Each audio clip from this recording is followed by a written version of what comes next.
Hello everyone, I am Siddesh, final year CSC student at VNIT Nagpur.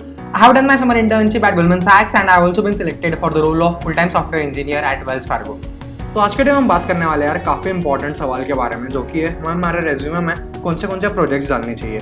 Being a third year students जो internship के लिए apply कर रहे होते हैं और being a final year students जो फुल टाइम प्लेसमेंट्स के लिए अप्लाई कर रहे होते हैं, इन सभी के मन में यार काफ़ी कॉमन सवाल होते हैं कि हम हमारे रेज्यूमे में कितने प्रोजेक्ट्स डालने चाहिए, कौन से प्रोजेक्ट्स डालने चाहिए, किस टेक्नोलॉजी से रिलेटेड प्रोजेक्ट्स हमें डालने चाहिए। तो इन सभी सवालों के जवाब हम डिटेल में डिस्कस कर रहे होंगे इस वीडियो में। तो इस वीडियो को मैंने 3 पार्ट्स में डिवाइड किया है। सबसे पहले हम बात कर रहे होंगे कुछ जनरल पॉइंट्स के बारे में which are common for both third year students who are applying for internships and final year students who are applying for placements. फिर हम बात कर रहे होंगे स्पेसिफिकली जो लोग इंटर्नशिप्स के लिए अप्लाई कर रहे हैं उन्होंने उनके रेज्यूमे में कौन से प्रोजेक्ट्स डालने चाहिए, और उसके बाद हम बात कर रहे होंगे फाइनल ईयर स्टूडेंट्स जो भी फुल टाइम प्लेसमेंट्स के लिए अप्लाई कर रहे हैं उनके रेज्यूमे में कौन से प्रोजेक्ट्स होना उन्हें एक एज दे सकता है। तो अब स्टार्ट करते हैं यार जनरल पॉइंट्स। तो कौन से ऐसे जनरल पॉइंट्स है जो हमें ध्यान रखने हैं। तो सबसे पहले नंबर ऑफ प्रोजेक्ट्स रेज्यूमे में कितने होने चाहिए। तो यार जो आइडियल नंबर होता है वो होता है 3 to 4। आपको 3 से कम भी नहीं रखने हैं और आपको 4 से ज़्यादा भी नहीं रखने हैं। 3 से 4 projects are sufficient in your resume. उसके बाद be thorough with 3 WH questions for each project. आपके जितने भी प्रोजेक्ट्स हैं आपको हर एक प्रोजेक्ट के लिए 3 सवालों के जवाब आपके पास होने चाहिए। सबसे पहला होता है कि व्हाट, कि आपने एग्जैक्टली बिल्ड क्या किया है प्रोजेक्ट में, आप कर क्या रहे हो। तो what is basically objective of your project. उसके बाद आता है व्हाई, कि आप जो पर्टिकुलर चीज कर रहे हो वो क्यों कर रहे हो, कौन सी प्रॉब्लम है जो आप सॉल्व करने की कोशिश कर रहे हो। और थर्ड काफी इंपॉर्टेंट सवाल वो होता है हाउ, आपने प्रोजेक्ट को किस तरह से इंप्लीमेंट किया है, आपकी मेथोडोलॉजी क्या क्या है। अभी मेथोडोलॉजी के अंदर यार आपने टेक स्टैक कौन से यूज किया, जो टेक स्टैक आपने यूज किया है क्या आपने उनके लिए कोई अल्टरनेटिव्स ढूंढे, अगर ढूंढे तो फिर भी आपने उन्हें स्किप करके यही टेक स्टैक क्यों यूज किया, what were their advantages on others. उसके बाद यार बात आती है ऑप्टिमैलिटी के बारे में कि आपने डेटा स्ट्रक्चर कौन से यूज किए हैं। अभी डेटा स्ट्रक्चर जो आपने यूज किया है क्या वो ऑप्टिमल है या फिर आप कोई और बेटर डेटा स्ट्रक्चर यूज कर सकते थे। इन सभी सवालों के जवाब आपके पास होने चाहिए। और एक यार तीसरी बात होती है यार जो काफी लोगों को उतनी अच्छी भी नहीं लगेगी, but trust me it really works when you are attempting an interview, क्योंकि यार इंटरव्यू के में काफी ज्यादा प्रेशर होता है। तो यार वो पॉइंट है कि be ready with 1.5 to 2 minute of speech consisting of about WH questions for each project. तो जितने भी प्रोजेक्ट्स आपने आपके रेज्यूमे में डाले हर प्रोजेक्ट्स में आपको 1.5 से 2 मिनट का एक स्पीच बना लेना है। अभी स्पीच के अंदर क्या क्या होगा, तो इन तीनों सवालों के जवाब होने चाहिए कि what are you implementing, why are you implementing and how are you implementing any particular project. यार ये कुछ जनरल पॉइंट्स थे। अब बात करते हैं यार उन लोगों के लिए जो इंटर्नशिप्स के लिए अप्लाई कर रहे हैं उनके रेज्यूमे में कौन से प्रोजेक्ट्स होने चाहिए। तो सबसे पहले वही पॉइंट कि नंबर ऑफ प्रोजेक्ट्स आपको 3 से 4 ही रखने हैं। अभी पहला project which I will recommend is a DSA based project. ऐसा प्रोजेक्ट कि आपने कुछ में डेटा स्ट्रक्चर यूज की हो और खुद का कोई छोटा सा एल्गोरिथम आपने बिल्ड किया हो। यार अभी DSA बेस्ड प्रोजेक्ट्स किस तरह के होते हैं, तो अगर आप इसमें गूगल करोगे ना तो आपको काफी सारे आइडियाज मिल जाएंगे। जैसे लाइब्रेरी मैनेजमेंट सिस्टम हो गया कि आपने एक सिस्टम बना लिया जो लाइब्रेरी में बुक्स का ट्रैक रख रहा हो और उसमें एडिशनल फीचर्स आपने यूज किए। उसके बाद यार हो गया हॉस्पिटल मैनेजमेंट सिस्टम या फिर टिकट बुकिंग मैनेजमेंट सिस्टम। इस तरह के प्रोजेक्ट्स आप यूज कर सकते हो। इसमें आपको खुद को चूज करना होता है कि आप डेटा स्ट्रक्चर कौन सा यूज कर रहे होंगे।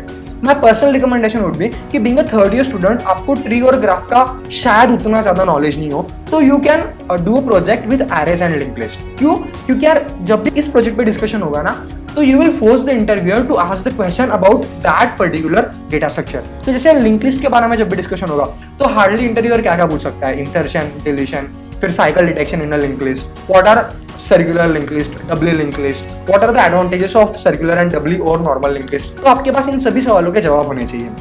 यार ये तो था एक DSA बेस्ड सिंपल सा प्रोजेक्ट आपको बनाना है। उसके बाद यार सेकंड चीज होती है ऊप्स बेस्ड प्रोजेक्ट। अब यार ऊप्स बेस्ड प्रोजेक्ट आपको क्यों बनाना है, क्योंकि यार आप जब भी थर्ड ईयर में होते हो ना तो आपसे उतना ज्यादा फंडामेंटल या फिर कोर CS नॉलेज एक्सपेक्टेड नहीं होता। जैसे ऑपरेटिंग सिस्टम हो गया या फिर कंप्यूटर नेटवर्क्स हो गया या डेटाबेस मैनेजमेंट सिस्टम हो गया यार, बट DSA और ऊप्स जो है वो आपको पता होने चाहिए, उतना आपसे एक्सपेक्टेड होता है। तो जब भी आप ऊप्स बेस्ड कोई प्रोजेक्ट बनाते हो तो जिसमें आप inheritance, method overloading, overriding, operator overloading, ये सभी चीजें इंक्लूड कर सकते हो यार। जो मेरे रेज्यूमे में मैंने प्रोजेक्ट डाल रखा था वो काफी सिंपल सा प्रोजेक्ट था। मैंने क्या किया था, मैट्रिक्स जो होते हैं अपने, तो मैट्रिक्स ऑफ कॉम्प्लेक्स नंबर्स बनाया था और मैट्रिक्स के अंदर जितने भी ऑपरेशंस पॉसिबल होते हैं जैसे एडिशन, सब्ट्रैक्शन, मल्टीप्लिकेशन और फिर ऑपरेटर ओवरलोडिंग, ये सारी चीजें मैंने उसके अंदर डाल रखी थी और काफी सिंपल सा प्रोजेक्ट था मेरा वो। ठीक है यार, अब बात करते हैं थर्ड प्रोजेक्ट जो आपके रेज्यूमे में डाल सकते हो यार। एक तो हो गया DSA, ऊप्स। अब यार डेवलपमेंट रिलेटेड भी आपने कुछ वर्क किया है, आपको इंटरव्यूअर को बताना है। तो डेवलपमेंट में यार आप ऐप डेवलपमेंट कर लो या फिर वेब डेवलपमेंट कर लो, या फिर आपको मशीन लर्निंग या फिर डीप लर्निंग, आप कोई भी प्रोजेक्ट कर रहे हो तो यार उतना ज्यादा बड़ा प्रोजेक्ट एक्सपेक्टेड नहीं होता है। आप बस कुछ छोटा सा अपने छोटी सी चीज बिल्ड करिए, आप भी वो शोकेस कर सकते हो। इसमें जरूरी नहीं है कि आप बड़े बड़े फ्रेमवर्क्स यूज करो, जैसे अगर आप डेवलपमेंट कर रहे हो तो जरूरी नहीं है कि आप रिएक्ट, नोड.जेएस इन सभी चीजों का आप आपके प्रोजेक्ट के अंदर यूज करो। आप सिंपल HTML, CSS और जावास्क्रिप्ट बेस्ड भी एक सिंपल सा प्रोजेक्ट बना सकते हो। यार अभी अगर आपको डेवलपमेंट का उतना ज्यादा आइडिया नहीं है, आपको उतना ज्यादा मशीन लर्निंग, डीप लर्निंग का आइडिया नहीं है, तो आपके लिए एक बेस्ट अल्टरनेटिव होता है, वो है पोर्टफोलियो वेबसाइट। अब पोर्टफोलियो वेबसाइट्स क्या होता है, तो आपको रिज्यूमे को शोकेस करना होता है एक UI के फॉर्म में एक वेबसाइट पे ऊपर। तो यार आप वो बना सकते हो, वो काफी इंप्रेसिव लगता है रेज्यूमे के अंदर। अब बात करते हैं यार, जो लोग फुल टाइम प्लेसमेंट्स के लिए अपीयर हो रहे हैं, उन्होंने उनके रेज्यूमे में कौन से प्रोजेक्ट्स डालने चाहिए। तो यार सबसे पहला एक इंपॉर्टेंट चीज होती है कि आपको आपके रेज्यूमे में एक ग्रुप प्रोजेक्ट मेंशन करना है। अभी ग्रुप प्रोजेक्ट क्यों, ताकि इंटरव्यूअर को ये पता पड़े कि आपकी कम्युनिकेशन स्किल्स, कोलैबोरेशन स्किल्स कितनी अच्छी है वो। फिर यार हमने ऊपर देखा था कि DSA और ऊप्स का एक अलग अलग प्रोजेक्ट था, क्योंकि अभी आप फाइनल ईयर में आ गए हो, आपसे थोड़ी एक्सपेक्टेशंस जो है वो बढ़ जाती है कंपनीज की। तो आपको यहाँ पे DSA प्लस ऊप्स का एक कंबाइंड प्रोजेक्ट बनाना है। जो भी डेटा स्ट्रक्चर आप यूज कर रहे थे, आपको उसे ऊप्स के फॉर्मेट में क्लासेस वगैरह बना के सब चीजें अच्छे से ऑर्गेनाइज्ड वे में करनी है, ठीक है। और यार अगला प्रोजेक्ट आपके रिज्यूमे में कौन सा होना चाहिए, क्योंकि आप फाइनल ईयर में हो, तो मैंने पहले ही कहा कि एक्सपेक्टेशंस बढ़ गई है। तो अभी एक्सपेक्टेशंस बढ़ गई है, तो आपसे कोर CS जो है उसका नॉलेज भी एक्सपेक्टेड है। तो कोर CS में कौन सी चीजें आती है यार, ऑपरेटिंग सिस्टम हो गया, कंप्यूटर नेटवर्क्स हो गया, डेटाबेस मैनेजमेंट सिस्टम हो गया, इन सभी का नॉलेज आपको होना चाहिए। तो यार एक तो आप ऑपरेटिंग सिस्टम से रिलेटेड एक प्रोजेक्ट कर सकते हो, या फिर कंप्यूटर नेटवर्क से रिलेटेड प्रोजेक्ट कर सकते हो। अब अगर ऑपरेटिंग सिस्टम के बारे में कुछ आपको आइडियाज दूं, तो आप शेड्यूलिंग एल्गोरिथम्स को इंप्लीमेंट कर सकते हो, या फिर project using concept of locks, condition variables, semaphores, paging, इन सब से रिलेटेड आप एक प्रोजेक्ट बना सकते हो। या फिर ऑपरेटिंग सिस्टम में काफी एक फेमस प्रॉब्लम है, प्रोड्यूसर कंज्यूमर प्रॉब्लम, उससे रिलेटेड आप एक प्रोजेक्ट बना सकते हो। या फिर अगर आप कंप्यूटर नेटवर्क्स आपके रिज्यूमे को ओरिएंट करना चाहते हो, तो DVR एल्गोरिथम्स या फिर बहुत सारे एल्गोरिथम्स जो कंप्यूटर नेटवर्क्स में, एल्गोरिथम्स को आप इंप्लीमेंट कर सकते हो, ठीक है। तो आपको रिज्यूमे को एक तो ऑपरेटिंग सिस्टम की तरफ मोड़ना है या फिर कंप्यूटर नेटवर्क्स की तरफ मोड़ना है, और आप जिस भी डायरेक्शन में मोड़ रहे हो, ध्यान रखो कि आपको उस डायरेक्शन की काफी ज्यादा क्लैरिटी है, फिर ऑपरेटिंग सिस्टम हो या फिर कंप्यूटर नेटवर्क्स हो।